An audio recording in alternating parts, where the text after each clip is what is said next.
دیکھو جو غیر علماء ہیں ان کی خدمت میں میری ایک گزارش ہے کہ یہاں آپ دیکھیے کہ هو الذی بعث فی الامیین رسولا، اس کے بعد رسولا عظیما نہیں ہے، صرف رسولا، اور رسولا کا معنی ہے کہ ایک رسول، لیکن ترجمہ کرتے ہیں عظیم رسول، عظیم الشان رسول، بہت اونچی شان والے رسول. یہ تو قرآن میں لفظ ہے ہی نہیں، رسولاً عظیماً تو ہے ہی نہیں، تو یہ لائے کہاں سے؟ تو اس کا جواب علماء یہ دیں گے کہ یہ رسولن کے اوپر جو دو زبر ہیں نا تنوین، یہ تنوین تعظیم کے لیے ہے. تو تنوین جو ہے کبھی کبھی یوں ہی آتی ہے، یوں ہی آتی ہے رجولن ایک شخص، اور کبھی کبھی تنوین تعظیم کے لیے آتی ہے رجولن ایک عظیم الشان شخص، اور کبھی کبھی تنوین تحقیر کے لیے آتی ہے ایک گرا پڑا شخص. تو جس نے کسی استاد کے سامنے پڑھا ہی نہ ہو اسے پتا کیسے چلے گا کہ یہاں رجولن کے اوپر جو تنوین آ رہی ہے وہ آرڈینری تنوین ہے یا تعظیم والی تنوین ہے یا تحقیر والی تنوین ہے؟ یہ بات کہہ کر میں کیا عرض کرنا چاہتا ہوں؟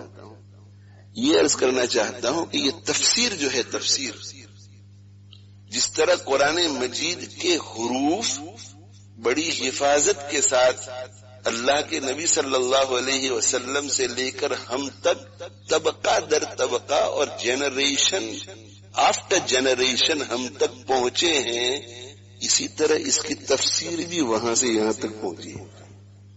یہ اتنا آسان کام نہیں ہے کہ آپ قرآن لے کر کے بیٹھ جائیں، اور چونکہ آپ نے عربی زبان سیکھ لی ہے، آپ کو صرف عربی آتی ہے، تو آپ کہیں کہ بھئی اب مجھے کسی عالم سے تفسیر سمجھنے کی ضرورت نہیں ہے، کسی تفسیر کی کتاب کی طرف مراجعات کرنے کی ضرورت نہیں ہے.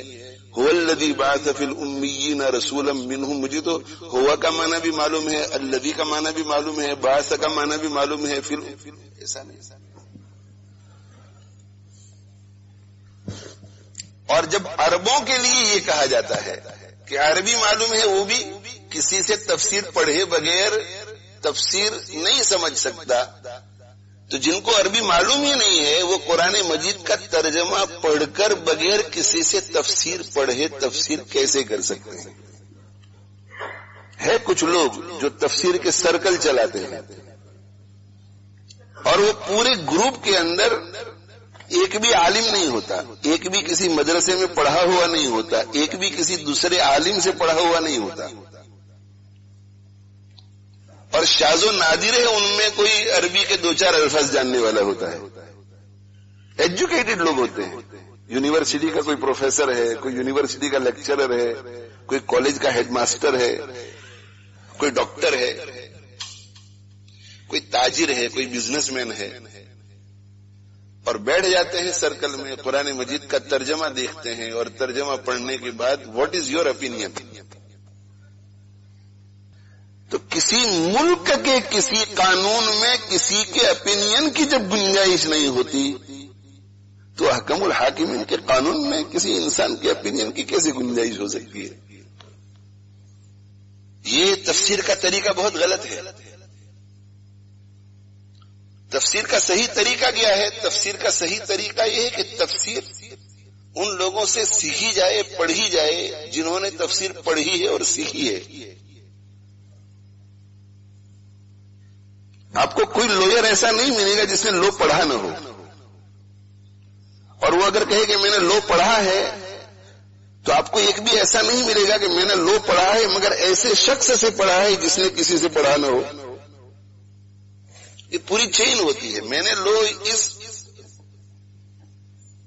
ٹیچر سے پڑھا ہے، انہوں نے اس سے پڑھا ہے، انہوں نے اس سے پڑھا ہے، انہوں نے اس سے پڑھا ہے. اسی طرح ڈاکٹری، اسی طرح کسی بھی سائنس کو لے لو، بس اللہ جل جلالہ عم نوالہ کی کتاب بیچاری ایسی مسکین رہ گئی ہے کہ اس میں اس کا احتیاط نہیں کیا جاتا۔ ہاں، قرآن مجید کی کچھ آیات ہیں جو بہت ہی آسان ہے، جن کا تعلق تذکیر سے ہے، دلوں کو نرم کرنے سے ہے، فکر آخرت پیدا کرنے سے ہے، تو اس کی موٹی موٹی بات جو ہے وہ ہر شخص کو ترجمے سے بھی سمجھ میں آ جاتی ہے۔ والذین آمنوا وعملوا الصالحات اولئک اصحاب الجنۃ هم فیہا خالدون۔